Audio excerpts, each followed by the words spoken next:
സൗരയൂഥത്തിലെ അത്ഭുതങ്ങൾ തേടിയുള്ള യാത്രയിൽ ഇന്ന് നമുക്ക് വ്യാഴത്തിന്റെ ഉപഗ്രഹമായ ഗാനിമീഡിനെ പരിചയപ്പെടാം.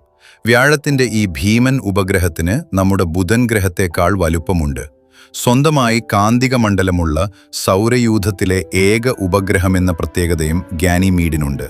ഇതിന്റെ ഉപരിതലം കട്ടിയുള്ള മഞ്ഞുപാളികളാൽ മൂടപ്പെട്ടതാണ്. എന്നാൽ ഈ ഐസ് പാളികൾക്ക് താഴെ ഭൂമിയിലുള്ളതിനേക്കാൾ കൂടുതൽ ജലം ഉൾക്കൊള്ളുന്ന കൂറ്റൻ സമുദ്രങ്ങൾ ഉണ്ടെന്ന് ശാസ്ത്രലോകം കരുതുന്നു.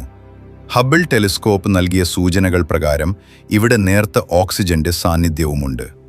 1610 ഗലീലിയോ ഗലീലി കണ്ടെത്തിയ ഈ അത്ഭുതഗോളം ഭാവിയിലെ ബഹിരാകാശ പര്യവേഷണങ്ങളിൽ ജീവന്റെ സാന്നിധ്യം തിരയാൻ ഏറ്റവും അനുയോജ്യമായ ഇടങ്ങളിലൊന്നാണ്.